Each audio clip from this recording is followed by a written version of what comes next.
ਸਵਾਗਤ। ਮੈਂ ਹਰਜਿੰਦਰ ਸਿੰਘ ਰੰਧਾਵਾ, ਤੁਸੀਂ ਦੇਖ ਰਹੇ ਹੋ ਪੰਜਾਬ ਟੈਲੀਵਿਜ਼ਨ ਔਰ ਮੇਰੇ ਨਾਲ ਨੇ ਮਨਪ੍ਰੀਤ ਰੰਧਾਵਾ। ਵੈਲਕਮ ਮਨਪ੍ਰੀਤ ਜੀ। ਬਹੁਤ ਬਹੁਤ ਧੰਨਵਾਦ ਤੁਹਾਡਾ ਰੰਧਾਵਾ ਜੀ। ਮਨਪ੍ਰੀਤ ਜੀ, ਮੈਨੂੰ ਤਾਂ ਝੋਰਾ ਜਿਹਾ ਖਾਈ ਜਾਂਦਾ ਕਿ ਸਾਡੇ ਕੋਲ ਵੀ ਵਾਹਵਾ ਜ਼ਮੀਨ ਹੁੰਦੀ, ਅਸੀਂ ਵੀ ਧਨਾੜ ਕਿਸਾਨ ਅਖਵਾਉਂਦੇ, ਅੱਜ ਸਰਕਾਰ ਦੀ ਨਜ਼ਰ 'ਚ ਸੁਰਖੀ ਜੀ ਬਣਦੇ। ਜਦੋਂ ਸਰਕਾਰ ਹੁਣ 1972 ਵਾਲੇ ਕਾਨੂੰਨ ਨੂੰ ਕੱਢ ਕੇ ਲਿਆਈ, ਸੀਲਿੰਗ ਵਾਲੇ ਨੂੰ, ਆਖੇ ਜਿਨ੍ਹਾਂ ਕੋਲੋਂ ਉਹ ਤੋਂ ਵੱਧ ਜ਼ਮੀਨ ਆ ਕੱਢ ਲਈਏ, ਪਤਾ ਦੱਸਿਓ ਕੌਣ ਕੌਣ ਆ ਡੀਸੀਜ਼ ਨੂੰ ਲਿਖਿਆ, ਤਾਂ ਆਪਣੇ ਵੱਡੇ ਵੱਡੇ ਰਾਜਨੇਤਾ, ਮਾਲਵੇ ਦੇ ਵੱਡੇ ਵੱਡੇ ਜ਼ਿਮੀਂਦਾਰ, ਉਹਨਾਂ ਨੂੰ ਫਿਕਰ ਤਾਂ ਪਈ ਹੋਣਗੇ ਜਿਨ੍ਹਾਂ ਨੇ ਪਰਿਵਾਰਾਂ 'ਚ ਹੀ ਕਈ ਕਈ ਥਾਈਂ ਵੰਡ ਲਈ ਜ਼ਮੀਨ। ਮੈਨੂੰ ਇਹ ਜ਼ਰੂਰ ਦੱਸਿਓ ਕਿ ਇਸ ਮੌਕੇ ਦੇ ਉੱਤੇ ਸਰਕਾਰ ਜਦੋਂ ਇਲੈਕਸ਼ਨ ਦੇ ਵਿੱਚ ਆ ਔਰ ਵੰਡ ਹੋਈ ਆ ਕਿਸਾਨੀ ਦੀ ਔਰ ਅਨੁਸੂਚਿਤ ਜਾਤੀਆਂ ਦੀ, ਹਿੰਦੂ ਵੋਟ ਦੀ, ਸਿੱਖ ਵੋਟ ਦੀ, ਉਸ ਮੌਕੇ ਤੇ ਕਿਹੜਾ ਪੱਤਾ ਖੇਡਿਆ ਸਰਕਾਰ ਨੇ? ਵਾਹ ਨਹੀਂ ਸਰਕਾਰੇ, ਹੁਣ ਵੇਖਣਾ ਹੋਊਗਾ ਇੱਥੋਂ ਕੀ ਕੱਢਣਾ। ਲੇਕਿਨ ਇਹਨਾਂ ਕੁਝ ਕੱਢਣਾ ਕਿ ਨਹੀਂ ਕੱਢਣਾ, ਇਹਨਾਂ ਦੀ ਪਾਰਟੀ ਦੇ ਜਾਖੜ ਸਾਹਿਬ ਜਿਨ੍ਹਾਂ ਨੇ ਪ੍ਰਚਾਰ ਕਰਨਾ, ਜਿਹੜੇ ਕੰਪੇਨ ਕਮੇਟੀ ਦੇ ਮੁਖੀ ਆ, ਲੋਕਾਂ ਕੋ ਜਾਣਾ, ਉਹ ਤੇ ਇਹਨਾਂ ਦੇ ਫੈਸਲਿਆਂ ਖਿਲਾਫ ਡਾਂਗ ਕੱਢ ਕੇ ਖਲੋਗੇ। ਆਮ ਆਦਮੀ ਪਾਰਟੀ ਵਾਲਿਆਂ ਨੇ ਟਿਕਟਾਂ ਤਾਂ ਕਾਫੀ ਐਲਾਨ ਦਿੱਤੀਆਂ, ਥੱਲੜਲੇ ਪਾਸੇ ਕਹਿੰਦੇ ਜਿਹੜੇ ਵਲੰਟੀਅਰ ਹੁੰਦੇ ਸੀ, ਵਲੰਟੀਅਰ ਉਹ ਵਾਹਵਾ ਔਖੇ ਹੋਏ ਫਿਰਦੇ ਆ ਕਿ ਯਾਰ ਆਪਣੇ ਚੋਂ ਤਾਂ ਕਿਸੇ ਨੂੰ ਦਿੱਤੀ ਘੱਟ। ਤੇ ਮੈਂ ਜੇ ਥੋੜਾ ਜਿਹਾ ਅੱਗੇ ਜਾਵਾਂ ਤਾਂ ਬੇਅਦਬੀ ਮਾਮਲਿਆਂ ਦੇ ਵਿੱਚ ਸਰਕਾਰ ਦੀਆਂ ਟੀਮਾਂ ਨੇ ਡੇਰੇ ਦਾ ਦੌਰਾ ਕੀਤਾ ਤੇ ਡੇਰੇ ਦੀਆਂ ਸਰਗਰਮੀਆਂ ਮਾਲਵਾ ਖਿੱਤੇ 'ਚ ਵਾਹਵਾ ਤੇਜ਼ ਹੋਈਆਂ। ਇਲੈਕਸ਼ਨ ਦੇ ਦਿਨ ਵਾਹਵਾ ਹੀ ਔਖੇ ਹੁੰਦੇ ਆ ਜੀ। ਤੇ ਜੇਕਰ ਤੁਸੀਂ ਪੰਜਾਬ ਦੀਆਂ ਸੜਕਾਂ ਤੇ ਘਮਸਾਨ ਪੈਂਦਾ ਵੇਖੋ, ਕਿਹੜਾ ਰਾਹ ਜਿਹੜਾ ਨਹੀਂ ਡੱਕਿਆ, ਤੇ ਕਿਹੜੀ ਧਿਰਾ ਜਿਹੜੀ ਕਹਿੰਦੀ ਕਿ ਇਸੇ ਮਹੀਨੇ 'ਚ ਹੀ ਆਪਣਾ ਸਭ ਕੱਢਣਾ। ਤੇ ਜੇ ਕਿਸਾਨਾਂ ਦੇ ਪਿਛਾਂਹ ਪਰਤਣ ਦੀ ਗੱਲ ਹੋਵੇ ਤੇ ਸੜਕਾਂ ਉਹਨਾਂ ਵੀ ਜਾਮ ਕਰਤੀਆਂ। ਹਾਈਵੇਜ਼ ਤੇ ਦੇਖੋ ਕਿਸਾਨ ਹੀ ਕਿਸਾਨ ਤੁਰੇ ਆਉਂਦੇ ਆ ਤੇ ਸ਼੍ਰੋਮਣੀ ਕਮੇਟੀ ਕਹਿੰਦੀ ਆਉਣ ਦਿਓ, ਕਲਾਵੇ 'ਚ ਲਵਾਂਗੇ, ਸਨਮਾਨ ਕਰਾਂਗੇ। ਧਰਤੀ ਦੇ ਪੁੱਤ ਨੇ, ਸਨਮਾਨ ਤਾਂ ਹੋਣਾ ਹੀ ਬਣਦਾ। ਪਰ ਮਨਪ੍ਰੀਤ ਜੀ, ਮੈਂ ਇੱਕ ਵਾਰੀ ਫਿਰ ਤੋਂ ਤੁਹਾਨੂੰ ਉਹ ਜਿਹੜਾ ਸੀਲਿੰਗ ਵਾਲਾ ਮਾਮਲਾ ਉਹ ਪੁੱਛਣਾ ਚਾਹੁੰਦਾ। ਇਹ ਸੱਪ ਜਿਹਾ ਕੱਢ ਲਿਆ, ਮੌਕਾ ਬਮੌਕਾ ਹੁੰਦੀਆਂ ਰਹਿੰਦੀਆਂ। ਕਹਿੰਦੇ 17 ਚ ਜਦੋਂ ਸਰਕਾਰ ਬਣੀ ਸੀ ਉਦੋਂ ਵੀ ਕੁਝ ਅਫਸਰਾਂ ਨੇ ਕੱਢ ਲਿਆਂਦਾ ਸੀ, ਤੇ ਐਤਕੀ ਤਾਂ ਮੁੱਖ ਮੰਤਰੀ ਸਾਹਿਬ ਦੀ ਮੀਟਿੰਗ ਹੋਈ ਆ ਉਹਨਾਂ ਲੋਕਾਂ ਨਾਲ ਜਿਹੜੇ ਮੇਰੇ ਵਰਗੇ ਜਿਨ੍ਹਾਂ ਕੋਲ ਜ਼ਮੀਨ ਹੈ ਨਹੀਂ ਜਾਂ ਬਹੁਤ ਘੱਟ ਆ। ਕਹਿੰਦੇ ਡਾਢਿਆਂ ਕੋਲੋਂ ਖੋ ਕੇ ਦਿਓ ਤਾਂ ਜ਼ਰਾ, ਤੁਸੀਂ ਤਾਂ ਆਪਣੇ ਹੀ ਬਣੇ ਹੋ। ਹੁਣ ਕੀ ਕਹਿੰਦੇ ਹੋ ਰੰਧਾਵਾ ਜੀ? ਤੁਸੀਂ ਦੇਖੋ, ਕੈਪਟਨ ਅਮਰਿੰਦਰ ਸਿੰਘ ਨੇ ਉਦੋਂ 500 ਕਰੋੜ ਦਾ ਇੱਕ ਪੈਕੇਜ ਐਲਾਨਿਆ ਸੀ, ਖਾਸ ਤੌਰ ਤੇ ਉਹਨਾਂ ਲਈ, ਉਹਨਾਂ ਮਜ਼ਦੂਰਾਂ ਲਈ ਜਿਨ੍ਹਾਂ ਕੋਲੇ ਕੋਈ ਜ਼ਮੀਨ ਨਹੀਂ ਹੈ, ਬੇਜ਼ਮੀਨਾਂ ਲਈ, ਤੇ ਉਹਨਾਂ ਨੂੰ ਰਿਲੀਫ ਪਹੁੰਚਾਉਣ ਦੀ ਕੋਸ਼ਿਸ਼ ਕੀਤੀ ਸੀ, ਉਹਨਾਂ ਦਾ ਕਰਜ਼ਾ ਮਾਫ ਕਰਕੇ। ਲੇਕਿਨ ਕਿਸਾਨਾਂ ਦਾ ਕਰਜ਼ਾ ਖੈਰ ਉਹ ਅਲੱਗ ਵਿਸ਼ਾ, ਉਸ ਨੂੰ ਹਜੇ ਇਹਨਾਂ ਨੇ ਹੱਥ ਨਹੀਂ ਲਾਇਆ। 90 ਲੱਖ ਕਰੋੜ ਦਾ ਆਪਾਂ ਨੂੰ ਸਾਰਿਆਂ ਨੂੰ ਪਤਾ ਕਿ ਕਿਸ ਤਰ੍ਹਾਂ ਉਹ ਕਰਜ਼ਾ ਖੜਾ। ਉਹ ਚ ਸਿਰਫ 4-5 ਹਜ਼ਾਰ ਕਰੋੜ ਦਾ ਹੀ ਹਜੇ ਇਹ ਕਰਜ਼ਾ ਮਾਫ ਹੋਇਆ, 90,000 ਕਰੋੜ ਦਾ ਖਰਚਾ ਉਦਾਂ ਹੀ ਖੜਾ। ਜਿਹੜੀ ਗੱਲ ਤੁਸੀਂ ਕਰਦੇ ਹੋ, ਇਹ ਜਿਹੜਾ ਇੱਕ ਲੈਂਡ ਸੀਲਿੰਗ ਰਿਫਾਰਮਸ ਐਕਟ 1972 ਦੀ ਗੱਲ ਆ, ਤੇ ਹੁਣ ਇਹ ਪਤਾ ਲੱਗਾ ਕਿ ਪੰਜਾਬ ਸਰਕਾਰ ਨੇ ਆਪਣੇ ਡਿਪਟੀ ਕਮਿਸ਼ਨਰਸ ਨੂੰ, ਡੀਐਮਸ ਨੂੰ, ਡਿਸਟ੍ਰਿਕਟ ਮੈਜਿਸਟ੍ਰੇਟ ਨੂੰ ਇਹ ਗੱਲ ਕਹੀ ਆ ਕਿ ਇਹ ਆંકੜਾ ਇਕੱਠਾ ਕਰੋ, ਕਿਹੜੇ ਕਿਹੜੇ ਵਿਅਕਤੀ ਆ ਜਿਨ੍ਹਾਂ ਕੋਲੇ ਉਹ 17 ਏਕੜ ਦੀ ਜਿਹੜੀ ਲੈਂਡ ਸੀਲਿੰਗ ਐਕਟ ਦੇ ਅਧੀਨ ਆਉਂਦੀ ਆ, ਉਸ ਤੋਂ ਵੱਧ ਜ਼ਮੀਨਾਂ ਨੇ। ਇਹ ਬੜਾ ਇਸ ਟਾਈਮ ਇਹ ਇਸ ਤਰ੍ਹਾਂ ਦਾ ਇੱਕ ਆਰਡਰ ਆਉਣਾ, ਇੱਕ ਹੁਕਮ ਆਉਣਾ, ਇਹਦੇ ਕਈ ਮਤਲਬ ਨੇ। ਇੱਕ ਤਾਂ ਮਤਲਬ ਇਹ ਆ ਕਿ ਤੁਸੀਂ ਦੇਖੋ, ਜੇ ਆਪਣੇ ਕਿਸਾਨਾਂ ਦੀ ਗੱਲ ਕਰੀਏ ਤੇ ਲਗਭਗ 80 ਤੋਂ ਲੈ ਕੇ 90% ਕਿਸਾਨ ਉਹ ਨੇ ਜਿਹੜੇ ਸਮਾਲ ਤੇ ਮਾਰਜਨਲ ਆਪਾਂ ਕਹਿੰਦੇ ਆ, ਯਾਨੀ ਕਿ ਛੋਟੇ ਜਾਂ ਜਿਹੜੇ ਮੱਧਮ ਵਰਗ ਦੇ, ਜਿਨ੍ਹਾਂ ਕੋਲੇ 2 ਏਕੜ ਤੋਂ ਲੈ ਕੇ 5 ਏਕੜ ਤੱਕ ਦੀ ਜ਼ਮੀਨ ਆ। ਤੇ ਆਮ ਤੌਰ ਤੇ ਇਹ ਕਿਸਾਨ ਜਿਹੜੇ ਸਾਰੇ ਆ ਉਹ ਬਹੁਤ ਕਰਜ਼ੇ ਹੇਠ ਆ ਤੇ ਉਹਨਾਂ ਦੀ ਜਿਹੜੀ ਮਾਲੀ ਹਾਲਤ ਆ ਉਹ ਵੀ ਮਾੜੀ ਆ। ਤੇ ਇਸ ਦੇ ਵਿੱਚ ਜਿਹੜੇ ਇਸ ਟਾਈਮ ਅੰਦੋਲਨ ਚੱਲ ਰਿਹਾ, ਜਿਹੜਾ ਖਤਮ ਹੋ ਗਿਆ ਤੇ ਅੱਜ ਕਿਸਾਨ ਘਰ ਪਰਤ ਰਿਹਾ, ਉਹ ਚ ਮੈਕਸੀਮਮ ਇਹੀ ਲੋਕ ਆ। ਹੁਣ ਜਿੱਥੋਂ ਤੱਕ ਇੱਕ ਸਰਕਾਰ ਦੀ ਮਨਸ਼ਾ, ਹੋ ਸਕਦਾ ਸਰਕਾਰ ਦੀ ਜਿਹੜੀ ਮਨਸ਼ਾ ਹੋਵੇ, ਇੱਛਾ ਸ਼ਕਤੀ ਹੋਵੇ, ਉਹ ਵਧੀਆ ਹੋਵੇ, ਇੰਟੈਂਸ਼ਨਸ ਚੰਗੀਆਂ ਹੋਣ, ਚਾਹੁੰਦੇ ਹੋਣ ਕਿ ਜੇ ਸਾਡਾ ਕਾਨੂੰਨ ਕੋਈ ਬਣਾਇਆ ਗਿਆ, ਚਾਹੇ 1972 ਚ ਕਿਉਂ ਨਾ ਬਣਾਇਆ ਗਿਆ ਹੋਵੇ, ਤੇ ਉਸ ਨੂੰ ਸਹੀ ਤਰ੍ਹਾਂ ਅਸੀਂ ਲਾਗੂ ਕਰ ਸਕੀਏ। ਪਰ ਟਾਈਮਿੰਗ, ਕਿਸੇ ਵੀ ਫੈਸਲੇ ਦੀ ਟਾਈਮਿੰਗ ਜਾਂ ਸਮਾਂ, ਉਹ ਬਹੁਤ ਜਿਹੜਾ ਦੇਖਣਾ ਜ਼ਰੂਰੀ ਹੁੰਦਾ। ਇਸ ਵਕਤ ਹੀ ਇਹਨਾਂ ਨੂੰ ਕਿਸ ਤਰ੍ਹਾਂ ਇਹ ਚੀਜ਼ ਨਜ਼ਰ ਆਉਂਦੀ ਹੈ। ਤੇ ਕੀ ਜਿਹੜੇ ਡਿਪਟੀ ਕਮਿਸ਼ਨਰਸ ਆ, ਮੈਂ ਇੱਕ ਗੱਲ ਇੱਥੇ ਕਹਿਣਾ ਚਾਹੂੰਗਾ, ਜ਼ਿਆਦਾਤਰ ਜਿਹੜੀ ਸਾਡੀ ਬਿਊਰੋਕ੍ਰੇਸੀ ਆ ਔਰ ਖਾਸ ਤੌਰ ਤੇ ਜਿਹੜੀ ਜ਼ਿਲ੍ਹਿਆਂ ਦੇ ਵਿੱਚ ਆ ਰੰਧਾਵਾ ਜੀ, ਉਹਨਾਂ ਦਾ ਆਮ ਤੌਰ ਤੇ ਸਿਆਸੀਕਰਨ ਹੋ ਚੁੱਕਾ। ਜੀ। ਕਿ ਉਹ ਵਾਕਿਆ ਇਸ ਮੌਕੇ ਤੇ ਜੋ ਸਰਕਾਰ ਦਾ ਬਹੁਤ ਥੋੜਾ ਸਮਾਂ ਰਹਿ ਗਿਆ ਹੋਵੇ, ਤੇ ਜਦੋਂ ਹੂੰ। ਬਹੁਤਾ ਸਮਾਂ ਨਹੀਂ ਤੇ ਚੋਣਾਂ ਐਲਾਨੀਆਂ ਜਾਣ ਦੇ ਵਿੱਚ ਬਹੁਤ, ਤੁਹਾਨੂੰ ਪਤਾ ਹੀ ਆ, ਕਦੇ ਵੀ ਕੋਡ ਆਫ ਕੰਡਕਟ ਲੱਗ ਸਕਦਾ, ਕਦੇ ਵੀ ਚੋਣ ਜ਼ਾਬਤਾ ਲੱਗ ਸਕਦਾ, ਕੀ ਉਹ ਇਹ ਸਾਰਾ ਕੰਮ ਐਕਸਰਸਾਈਜ਼ ਜਿਹੜੀ ਆ ਉਹ ਕਰ ਸਕਣਗੇ? ਕੀ ਜੀ। ਵਾਕਿਆ ਦੁੱਧ ਦਾ ਦੁੱਧ ਪਾਣੀ ਹੋ ਸਕੂਗਾ? ਕਿਉਂਕਿ ਲੈਂਡ ਰਿਕਾਰਡਸ ਜਿਹੜੇ ਆਪਣੇ ਆਪ ਦੇ ਵਿੱਚ ਆ, ਉਹ ਬਹੁਤ ਵੱਡੇ ਮਸਲੇ ਆ। ਲੋਕਾਂ ਨੂੰ ਆਪਣੀਆਂ ਫਰਦਾਂ ਨਹੀਂ ਮਿਲਦੀਆਂ, ਲੋਕਾਂ ਨੂੰ ਆਪਣੇ ਲੈਂਡ ਰਿਕਾਰਡਸ ਨਹੀਂ ਮਿਲਦੇ। ਪਿਛਲੇ ਹੂੰ। ਦਿਨਾਂ ਦੇ ਵਿੱਚ ਕੇਂਦਰ ਸਰਕਾਰ ਨੇ, ਤੁਹਾਨੂੰ ਪਤਾ, ਕਿ ਡਾਇਰੈਕਟ ਪੇਮੈਂਟਸ ਕਰਨੀਆਂ ਸੀ। ਉਹ ਜੀ। ਕਈ ਸਰਕਾਰਾਂ ਉੱਥੇ ਜਾ ਕੇ ਇਹ ਕਹਿ ਰਹੀਆਂ ਸੀ ਕਿ ਸਾਡੇ ਕੋਲੇ ਪੂਰਾ ਖਾਤੇ ਨਹੀਂ ਹੈ, ਜਾਂ ਜੀ। ਬਹੁਤ ਸਾਰੇ ਕਿਸਾਨਾਂ ਨੇ ਇਹਨਾਂ ਨੂੰ ਆਨਲਾਈਨ ਜਾਂ ਬੈਂਕ 'ਚ ਨਹੀਂ ਗਏ, ਤਾਂ ਇਸ ਕਰਕੇ ਉਹਨਾਂ ਨੂੰ ਸਿੱਧਾ ਭੁਗਤਾਨ ਕਰ ਦਿਓ। ਖੈਰ, ਹੂੰ। ਇਸੇ ਗੱਲ ਤੇ ਆਪਾਂ ਵਾਪਸ ਆਉਨੇ ਆ। ਸੋ ਇਹ ਜਿਹੜੀ ਮਨਸ਼ਾ ਦੇਖਣੀ ਆ ਰੰਧਾਵਾ ਜੀ, ਤੁਸੀਂ ਦੇਖੋ, ਜੇ ਤੁਸੀਂ ਲਾਗੂ, ਮੈਨੂੰ ਯਾਦ ਆ ਵੈਸਟ ਬੰਗਾਲ ਦੇ ਵਿੱਚ ਜਦੋਂ ਲੈਂਡ ਰਿਫਾਰਮਸ ਹੋਏ ਸੀ, ਹੂੰ। ਉਸ ਚੀਜ਼ ਦਾ ਉੱਥੋਂ ਦੀਆਂ ਲੋਕਲ ਸਰਕਾਰਾਂ ਨੇ ਬਹੁਤ ਦੇਰ ਤੱਕ ਉਹਨਾਂ ਨੂੰ ਲਾਭ ਮਿਲਿਆ, ਲੋਕਾਂ ਦੇ ਵਿੱਚ ਵੀ ਖੁਸ਼ਹਾਲੀ ਆਈ। ਲੇਕਿਨ ਕੀ ਪੰਜਾਬ ਦੇ ਵਿੱਚ ਇਹ ਵਾਕਿਆ ਲੈਟਰ ਐਂਡ ਸਪਿਰਿਟ, ਜਿਹੜਾ ਅੰਗਰੇਜ਼ੀ ਦਾ ਇੱਕ ਸ਼ਬਦ ਆ, ਉਸ ਦੇ ਹੂੰ। ਵਿੱਚ ਇਹ ਲਾਗੂ ਹੋ ਸਕਣਗੇ?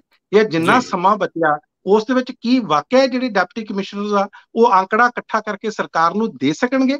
ਇਸ ਉੱਤੇ ਬੜੇ ਵੱਡੇ ਸਵਾਲ ਖੜੇ ਹੁੰਦੇ ਆ ਜੀ ਰੰਧਾਵਾ ਜੀ। ਬਿਲਕੁਲ, ਲੇਕਿਨ ਗੱਲ ਤਾਂ ਇਹ ਹੈ ਕਿ ਪੰਜਾਬ ਦੇ ਵਿੱਚ ਧਨਾੜ ਕਿੰਨੇ ਕਾ, ਜੇ ਮੰਨ ਲਓ ਪੰਜਾਬ ਲੈਂਡ ਰਿਫਾਰਮਸ ਐਕਟ 1972 ਚ ਹੋਣ ਚ ਆਉਂਦਾ ਹੈ, ਤੇ ਜਿਹੜੀ ਹੱਦ ਮਿੱਥਤੀ ਗਈ ਉਹਦੇ ਤੋਂ ਬਾਅਦ ਕਿੰਨੇ ਕੁ ਲੋਕਾਂ ਕੋਲ ਉਸ ਹੱਦ, ਜਿਹਨੂੰ 17 ਏਕੜ ਆਖਿਆ ਜਾਂਦਾ ਜਾਂ 17.5 ਏਕੜ, ਕੋਈ 14 ਏਕੜ ਵੀ ਆਖਦਾ, ਜੇ ਉਸ ਹੱਦ ਤੋਂ ਵੱਧ ਜ਼ਮੀਨ ਲੋਕ ਅਜੇ ਵੀ ਰੱਖੀ ਬੈਠੇ ਆ, ਤਾਂ ਨਿਸ਼ਾਨਦੇਹੀ ਕਰਨ ਦਾ ਮਨ ਹੈ ਵੀ ਕਿੰਨੇ ਕੁ।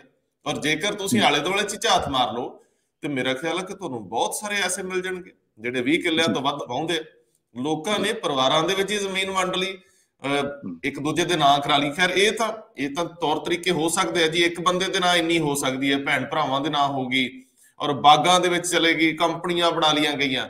ਲੇਕਿਨ ਸਰਕਾਰ ਦੀ ਮਨਸ਼ਾ ਕੀ ਆ?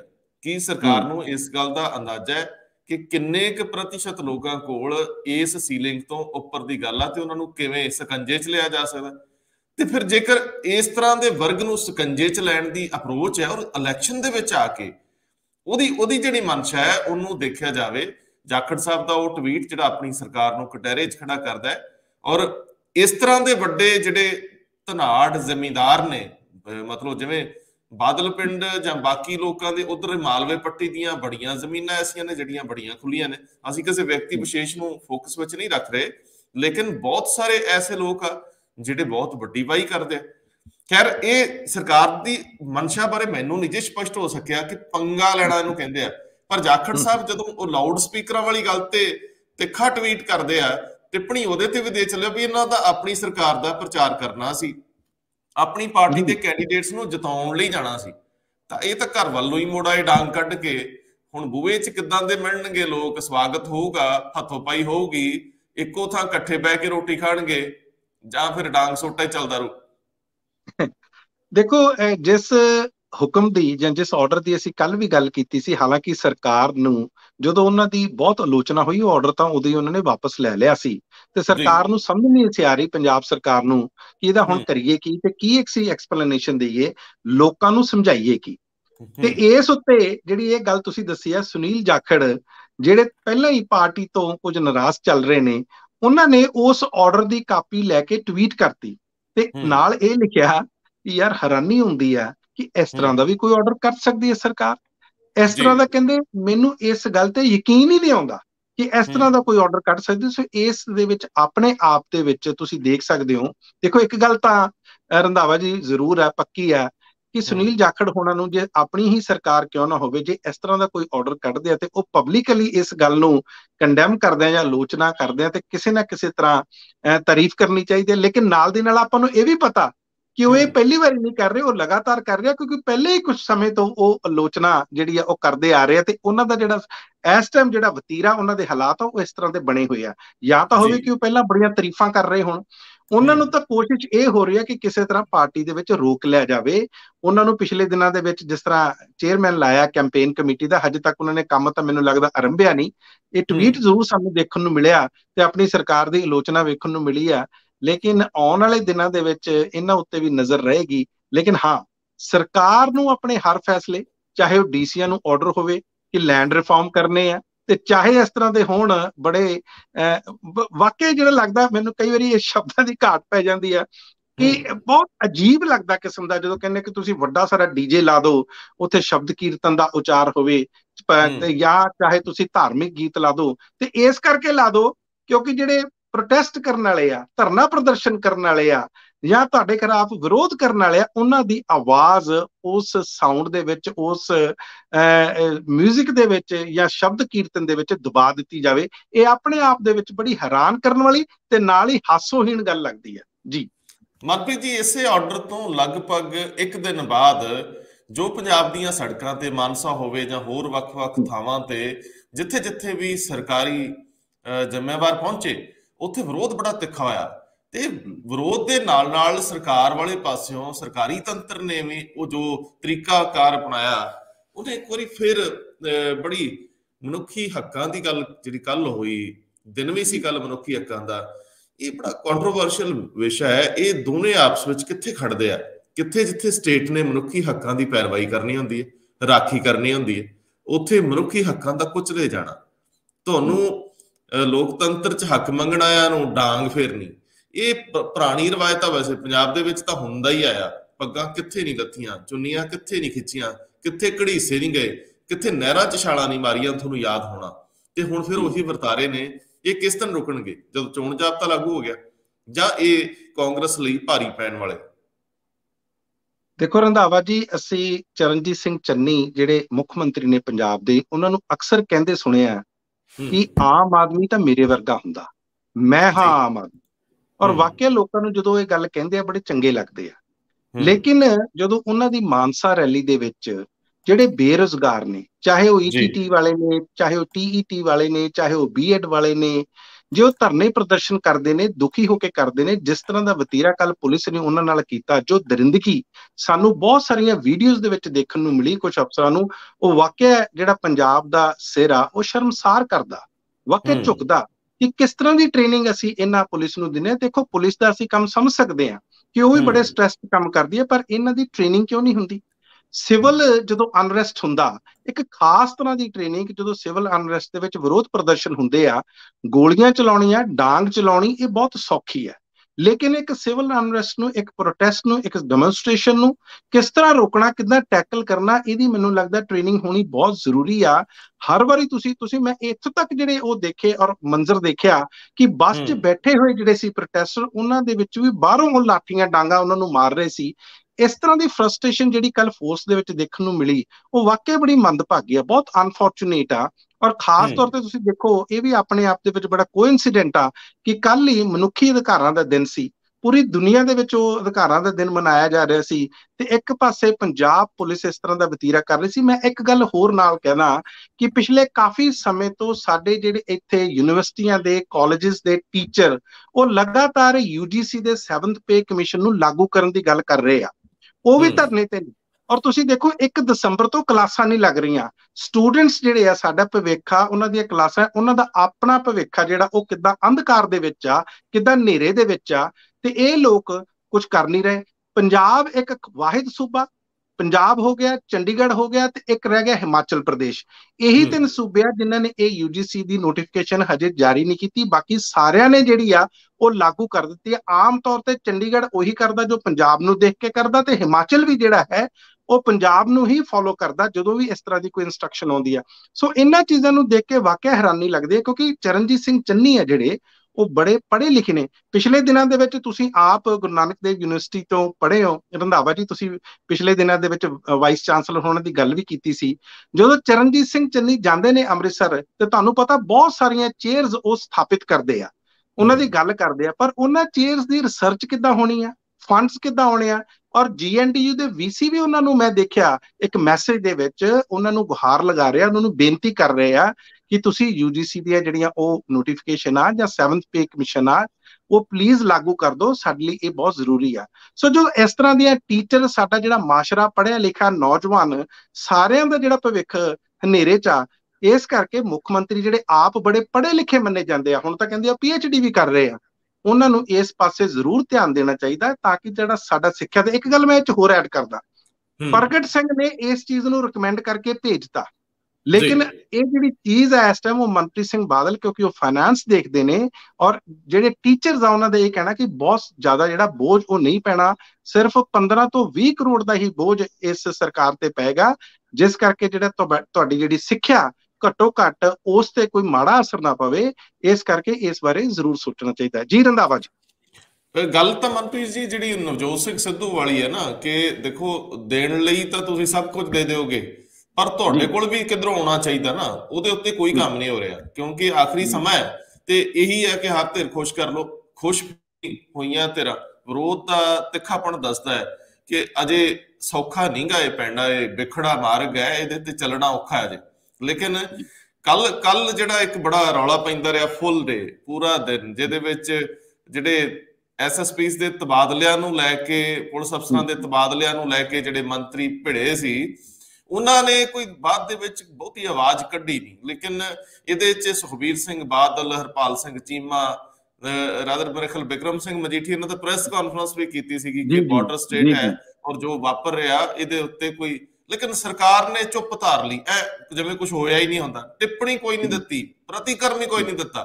ਮੈਨੂੰ ਦੱਸਿਓ ਹੁਣ ਕਿੰਨੀ ਕੁ ਧੂੜ ਉੱਡਦੀ ਜੇ ਰਾਜਸੀ ਗਲਿਆਰਿਆਂ 'ਚ? ਰੰਧਾਵਾ ਜੀ, ਵਾਕਿਆ ਸਰਕਾਰ ਨੂੰ ਇਸ ਤੇ ਸਪਸ਼ਟੀਕਰਨ ਦੇਣਾ ਬਿਲਕੁਲ ਬਣਦਾ ਸੀ। ਜਦੋਂ ਤੁਹਾਡੇ ਐਸਐਸਪੀਸ ਤੇ ਸੀਨੀਅਰ ਸੁਪਰਿੰਟੈਂਡੈਂਟ ਆਫ ਪੁਲਿਸ, ਜਿਹੜੇ ਜ਼ਿਲ੍ਹੇ ਦੇ ਮੁਖੀ ਹੁੰਦੇ ਆ, ਜਾਂ ਕਮਿਸ਼ਨਰਸ ਤੇ ਜਿੱਥੇ ਜਿੱਥੇ ਵੀ ਕਮਿਸ਼ਨਰੇਟ ਸਿਸਟਮ ਆ, ਉਹਨਾਂ ਤੇ ਸਿੱਧੇ ਇਲਜ਼ਾਮ ਲੱਗਣ ਲੱਗ ਜਾਣ ਕਿ ਉਹ ਪੈਸੇ ਲੈ ਕੇ ਉਹਨਾਂ ਨੂੰ ਲਾਇਆ ਜਾਂਦਾ, ਤੇ ਇਲਜ਼ਾਮ ਕੀਤੇ ਲੱਗ ਰਹੇ ਸੀ ਸੁਖਜਿੰਦਰ ਸਿੰਘ ਰੰਧਾਵਾ, ਜਿਨ੍ਹਾਂ ਕੋਲੇ ਗ੍ਰਹਿ ਵਿਭਾਗ ਆ, ਜਿਨ੍ਹਾਂ ਕੋਲੇ ਹੋਮ ਡਿਪਾਰਟਮੈਂਟ ਆ। ਮੈਨੂੰ ਲੱਗਦਾ ਸਰਕਾਰ ਨੂੰ ਇਸ ਤੇ ਬਲਕਿ ਜਾਂਚ ਵੀ ਬਿਠਾਉਣੀ ਚਾਹੀਦੀ ਹੈ। ਜੇ ਵਿਰੋਧੀ ਪਾਰਟੀਆਂ ਇਸ ਗੱਲ ਦੇ, ਇਹਦਾ ਮੌਕਾ ਕਿਹਨੇ ਦਿੱਤਾ? ਇਹ ਮੌਕਾ ਇਹ ਤਾਂ ਹੈ ਨਹੀਂ ਕਿ ਵਿਰੋਧੀ ਪਾਰਟੀਆਂ ਨੂੰ ਰਾਤੋਂ ਰਾਤ ਕੋਈ ਸੁਪਨਾ ਆ ਗਿਆ ਜਾਂ ਜੋ ਉਹਨਾਂ ਨੂੰ ਕੋਈ ਇਸ ਤਰ੍ਹਾਂ ਦੇ ਸਬੂਤ ਹੱਥ ਲੱਗ ਗਏ। ਇਹ ਤਾਂ ਕੈਬਨਿਟ ਮੀਟਿੰਗ ਦੇ ਵਿੱਚ ਸਾਰਾ ਕੁਝ ਅੱਖਾਂ ਦੇ ਸਾਹਮਣੇ ਹੋਇਆ, ਮੁੱਖ ਮੰਤਰੀ ਸਾਹਿਬ ਦੇ ਸਾਹਮਣੇ ਹੋਇਆ।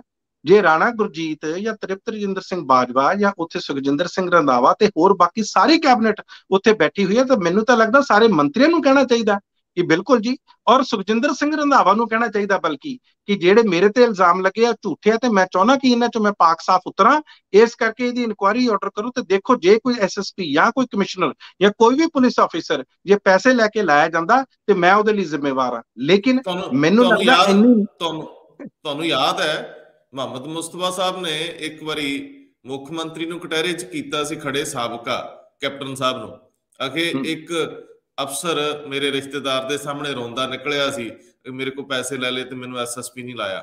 ਤੇ ਉਦੋਂ ਵੀ ਅਸੀਂ ਸਵਾਲ ਉਠਾਇਆ ਸੀ ਕਿ ਜਿਹਨੇ ਭਾਈ ਪੈਸੇ ਦਿੱਤੇ, ਪਹਿਲਾਂ ਇਹ ਦੇਖੋ ਕਿ ਉਹ ਕਿੰਨਾ ਕੁ ਦੁੱਧ ਧੋਤਾ, ਇਹ ਵੀ ਦੇਖੋ ਕਿ ਉੱਥੋਂ ਨਿਕਲਦਾ ਕੀ ਜੇ ਇੰਨੇ ਪੈਸੇ ਤੁਸੀਂ ਦੇ ਕੇ ਆ ਰਹੇ ਹੋ। ਇਹ ਬੜੇ ਵੱਡੇ ਸਵਾਲ ਆ ਕਿ ਆਖਰ ਜੇਕਰ ਕੋਈ ਜ਼ਿਲ੍ਹੇ ਦਾ ਪੁਲਿਸ ਪ੍ਰਮੁੱਖ ਜਾਂ ਕਿਸੇ ਵੀ ਪੱਧਰ ਤੇ ਪੈਸੇ ਨਾਲ ਨਿਯੁਕਤੀ ਹੁੰਦੀ ਆ, ਤੇ ਉਹ ਪੈਸਿਆਂ ਦੀ ਵਾਪਸੀ ਕਿਵੇਂ ਹੋਣੀ? ਉਹ ਪੈਸਿਆਂ ਦੀ ਵਾਪਸੀ ਕੀ ਲਾਅ ਐਂਡ ਆਰਡਰ ਤੋਂ ਲੈ ਕੇ ਬਾਕੀ ਸਾਰੇ ਮਸਲੇ ਜਿਨ੍ਹਾਂ ਦੇ ਹੱਥ 'ਚ ਸਾਡੀ ਜਾਨ ਆ, ਸਾਡੀ ਸੁਰੱਖਿਆ, ਕੀ ਉਹਨਾਂ ਨੂੰ ਅਸੀਂ ਇਸ ਨਜ਼ਰੀਏ ਨਾਲ ਆਂਕ ਸਕਦੇ ਹਾਂ? ਕਿ ਉਹ ਪੈਸੇ ਤਾਂ ਦੇਖੋ 2 ਨੰਬਰ ਦੇ ਤਰੀਕੇ ਹੁੰਦੇ ਆ ਨਾ, ਜੇ ਪੈਸੇ ਦੇ ਕੇ ਪੈਸੇ ਕੱਢਣੇ ਬਿਜ਼ਨਸ ਹੀ ਇੱਕ ਤਰ੍ਹਾਂ ਨਾਲ, ਚਲੋ ਛੱਡ ਦਿੰਦੇ ਆ, ਤੁਸੀਂ ਕੋਈ ਟਿੱਪਣੀ ਦੇ ਰਹੇ ਸੀ? ਨਹੀਂ, ਬਸ ਮੈਂ ਇਸੇ ਤੇ ਗੱਲ ਕਰ ਰਿਹਾ ਸੀ ਰੰਧਾਵਾ ਜੀ ਕਿ ਜੇ ਸਾਡਾ ਚਾਹੇ ਪੁਲਿਸ ਸਿਸਟਮ ਆ, ਚਾਹੇ ਹੋਰ ਮਹਿਕਮੇ ਨੇ, ਦੇਖੋ ਅਸੀਂ ਇਕੱਲੇ ਇਸ ਮਹਿਕਮੇ 'ਚ ਨਹੀਂ ਸੁਣਿਆ, ਅਸੀਂ ਹੋਰ ਵੀ ਬਹੁਤ ਸਾਰੇ ਮਹਿਕਮਿਆਂ ਦੀ ਇਹ ਗੱਲ ਆਉਂਦੀ ਆ ਕਿ ਅਕਸਰ ਜਿਹੜੀਆਂ ਬਦਲੀਆਂ ਹੁੰਦੀਆਂ, ਟਰਾਂਸਫਰਸ ਹੁੰਦੀਆਂ, ਅਪਾਇੰਟਮੈਂਟਸ ਹੁੰਦੀਆਂ, ਨਿਯੁਕਤੀਆਂ ਹੁੰਦੀਆਂ, ਉਹ ਕਈ ਵਾਰੀ ਜਿਵੇਂ ਮਲਾਈ ਦੇ ਮਹਿਕਮੇ, ਸਾਨੂੰ ਪਤਾ ਕਿ ਇਹ ਲੋਕੀ ਉੱਥੇ ਤਾਂ ਕਰਕੇ ਪੋਸਟਿੰਗਸ ਕਰਾਉਂਦੇ ਨੇ ਜਾਂ ਟਰਾਂਸਫਰਸ ਕਰਾਉਂਦੇ ਨੇ ਕਿ ਸ਼ਾਇਦ ਇੱਥੇ ਪੈਸਾ ਬਹੁਤ ਬਣਦਾ। ਇਸ ਤਰ੍ਹਾਂ ਦੀ ਇੱਕ ਪਰਸੈਪਸ਼ਨ ਆ ਲੋਕਾਂ ਦੀ।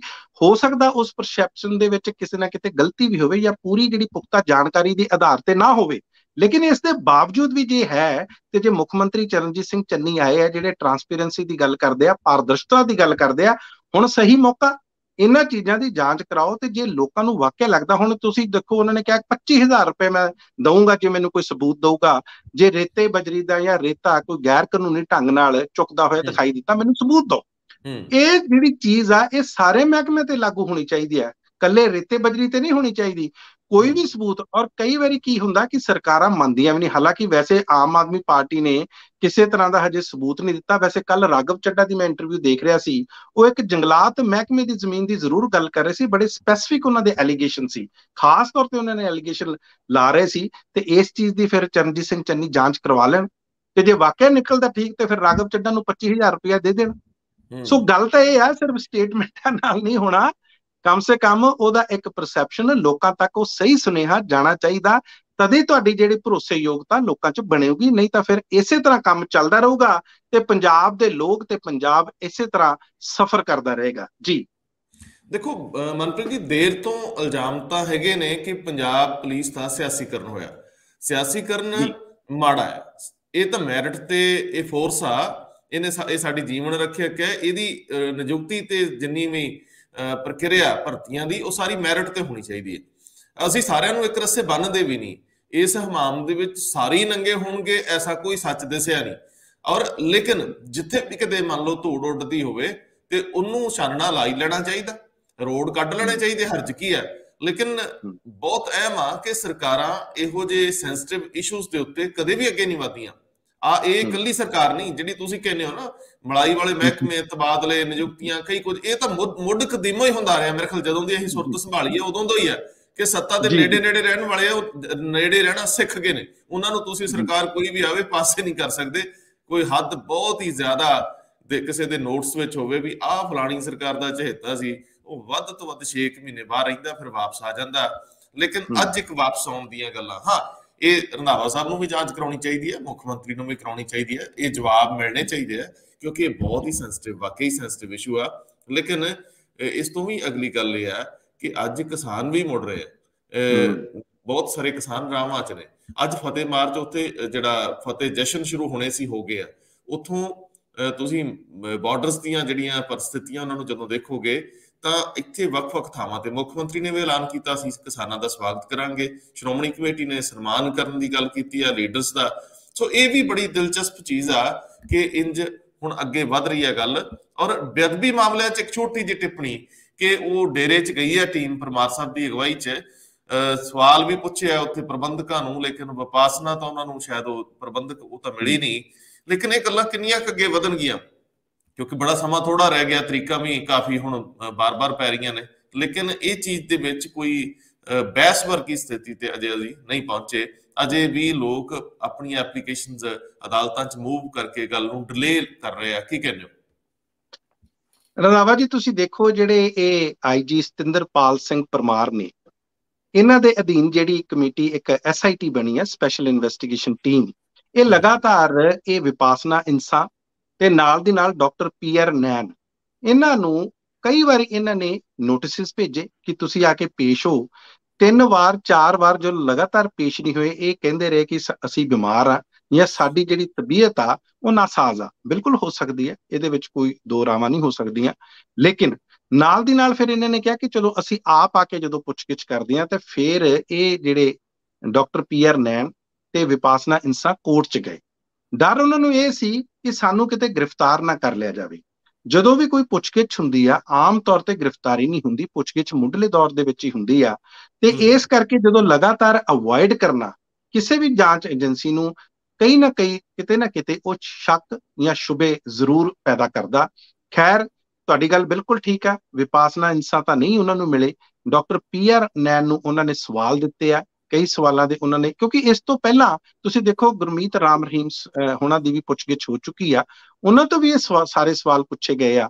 ਤੇ ਜਦੋਂ ਉਹਨਾਂ ਨੇ ਇਹ ਗੱਲ ਕਹੀ ਸੀ ਕਿ ਮੈਂ ਇੰਚਾਰਜ ਨਹੀਂ ਆ, ਇੰਚਾਰਜ ਕੋਈ ਹੋਰ ਆ, ਤੇ ਫਿਰ ਇਸੇ ਕਰਕੇ SIT ਨੂੰ ਇਹ ਜਿਹੜੇ ਚੇਅਰਪਰਸਨ ਨੇ ਇਸ ਡੇਰੇ ਦੇ, ਜਿਸ ਤਰ੍ਹਾਂ ਵਿਪਾਸਨਾ ਇੰਸਾ ਹੋਏ ਜਾਂ ਡਾਕਟਰ PR ਨੈਨ ਹੋਏ, ਇਸੇ ਕਰਕੇ ਉਹ ਵਾਈਸ ਚੇਅਰਪਰਸਨ ਨੇ ਤੇ ਉਹ ਚੇਅਰਪਰਸਨ ਨੇ, ਫਿਰ ਇਹਨਾਂ ਕੋਲੇ ਆਉਣਾ ਪਿਆ। ਲੇਕਿਨ ਇਹ ਗੱਲ ਜ਼ਰੂਰ ਲੱਗ ਰਹੀ ਸੀ, ਪਿਛਲੇ ਦਿਨਾਂ 'ਚ ਅਖਬਾਰਾਂ ਦੇ ਵਿੱਚ ਵੀ ਆਈਆਂ, ਕਿ ਕਿਤੇ ਨਾ ਕਿਤੇ ਸਹਿਯੋਗ ਨਹੀਂ ਮਿਲ ਰਿਹਾ। ਜੋ ਸਹਿਯੋਗ ਕਰਨਾ ਚਾਹੀਦਾ ਸੀ ਅੱਗੇ ਵੱਧ ਕੇ, ਕਿਉਂਕਿ ਜੇ ਅੱਗੇ ਵੱਧ ਕੇ ਸਹਿਯੋਗ, ਬਿਲਕੁਲ ਹੋ ਸਕਦਾ ਉਹ ਨਿਰਦੋਸ਼ ਹੋਣ ਜਾਂ ਉਹਨਾਂ ਤੇ ਦੋਸ਼ ਹੋਣ, ਕੱਲ ਨੂੰ ਸਾਬਤ ਹੋਣ ਨਾ ਹੋਣ, ਸਾਨੂੰ ਕੁਝ ਨਹੀਂ ਪਤਾ, ਕਿਉਂਕਿ ਇਹ ਜਾਂਚ ਦਾ ਵਿਸ਼ਾ ਹੈ।